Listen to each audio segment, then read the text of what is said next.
We're talking cut flowers today on Pots and Trowels, and that's brought to you with the support of Cobra Garden and Darlac.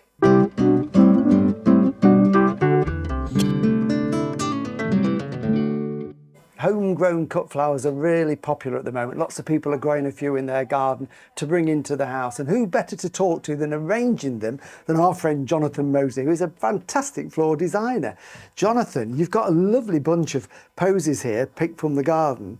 And they're quite easy to grow, aren't they? They are, Martin. You know, summertime is the most wonderful time of year for gathering and arranging. You've got a wealth of flowers out there, so get out, get picking, and you can create something really quick and easy by just a few stems from your garden. And I've not robbed plants here, I've just picked a few little flowers from each little plant, so there's still plenty of colour out there in the garden. And these are all things that anybody could grow in a small garden. Definitely. You don't have to have a big space to grow these. Most of these would grow in your border, wouldn't they? Yeah, just an average border. You know, for whatever size garden you've got, you could have some of these plants growing, many of which are really low maintenance, pretty trouble-free and very free flowering. Now, you do some fantastic large arrangements, which we see, but not everybody's got room for that. So you're doing something quite simple here that could just go on a window. So yeah, keeping it really restrained. Same as I live in a cottage at home, Martin, so I don't have huge, big, glamorous urns and stunning arrangements everywhere. I'd have to take a sofa out if I did that. But something like this I have on my hall window at home, and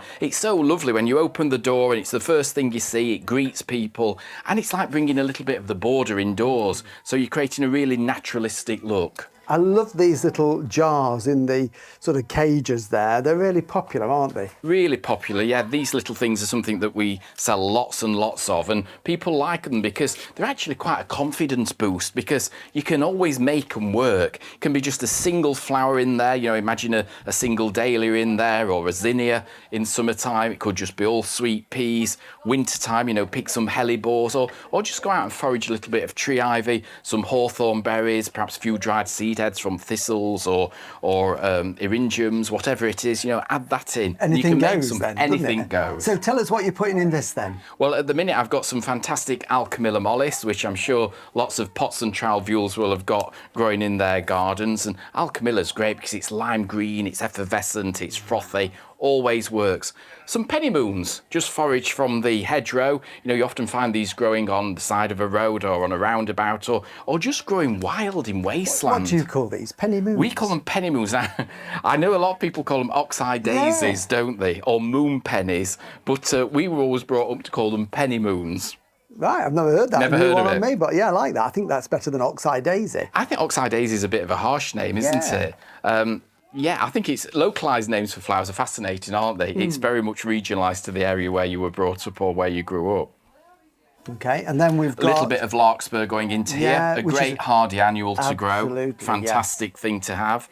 Little bit of thistle. So we've got some eryngiums in here, which again are wonderful. Nice for that spiky texture, a little bit of a contrasting thing. Very architectural plant to have in the garden. Now, and beloved by bees. Oh, exactly, yeah, and they will last for ages. But I noticed when you put that in, the eryngium, you did something to the stem. Yeah, so every time I'm popping something into here, I'm cutting the stem, and people will notice that I'm working with a knife here, but you can do exactly the same with flower scissors or flower secateurs. And every time I cut, I'm cutting on a diagonal cut there, so we're getting a nice open surface area, plenty of room there for the water to siphon up the stem, removing any lower leaves, so we don't want any leaves going below this water level because that will cause the water to discolour and turn. And also anything that sort of gets in the way, any branchy bits or knobbly bits, get rid of. And something that's like a woodier stem, and a little bit of dock here, which is strictly speaking a weed, but we don't ever have such things as weeds anymore. It's just a plant with a different name, isn't it? So a little bit of dock there, so cutting that on a slant and actually just scraping away a little bit of that outer stem there, so it has the capacity to drink up more moisture. That will stay fresher for longer.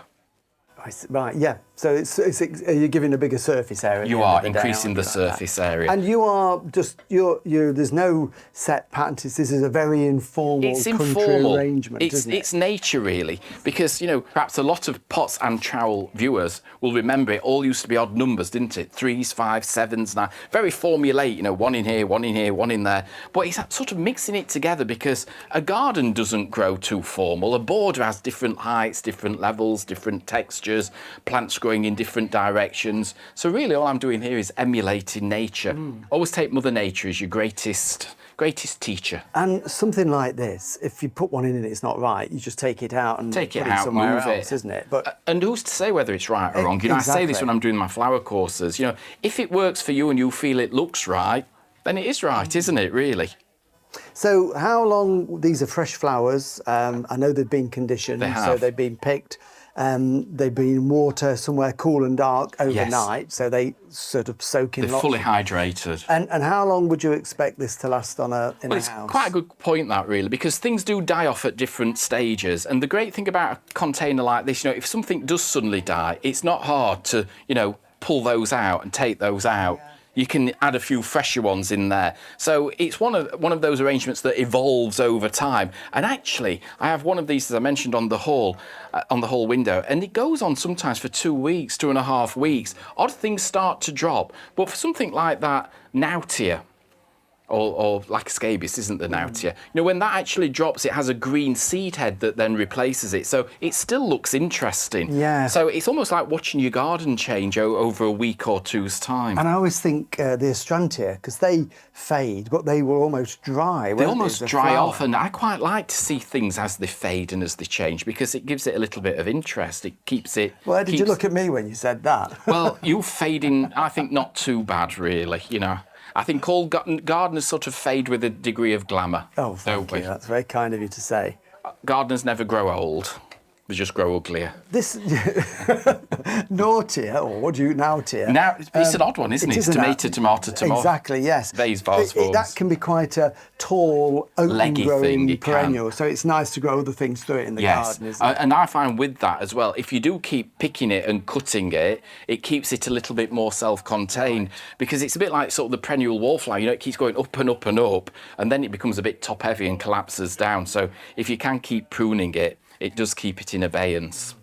So not too much left now, and it's often people will say with this, oh, I'm amazed how you got all that into that small area, you know, because you've only got a fairly narrow aperture there to get these things into. But actually, the more you pack in, a bit like a border, one thing supports another. So if you have got something that's, you know, a little bit droopy or a little bit wispy, which I don't know if you ever have anything that's a bit droopy in an arrangement, you want to sort of place it so you can position it and angle that stem.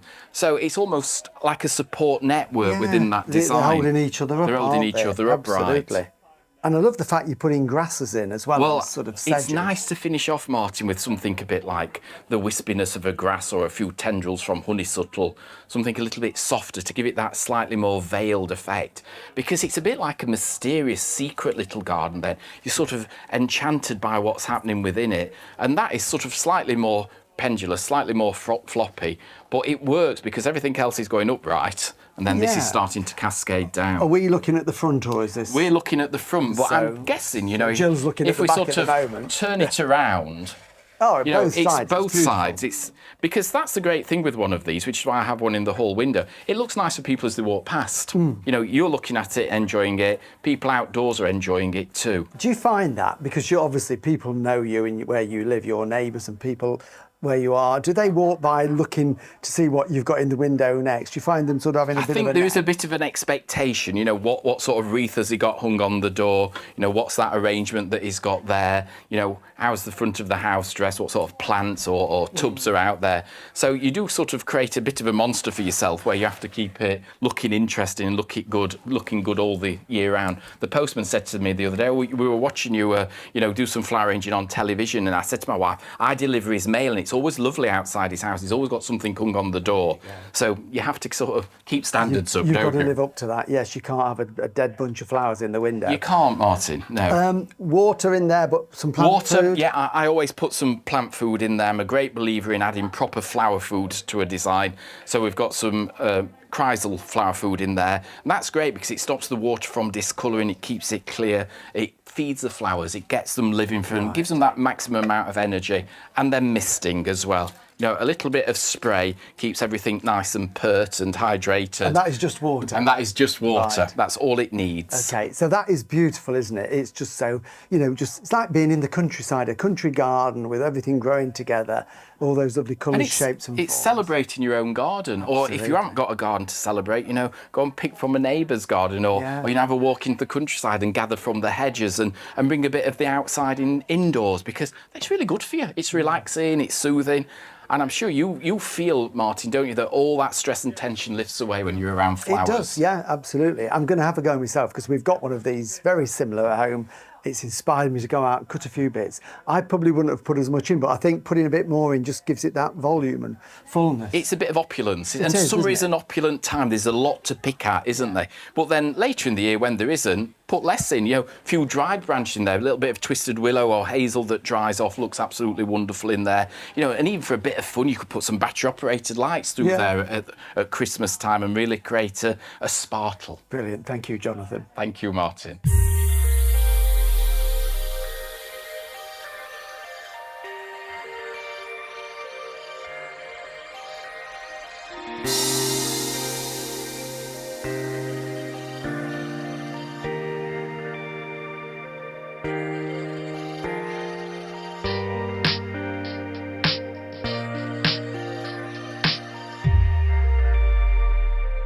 Well, thank you for watching Pots and Trowels, and I'd like to say this is one I prepared earlier, but unfortunately I didn't. This is one of Jonathan's amazing hand ties. We'll be back again next week in the garden, so we'll see you then. Bye.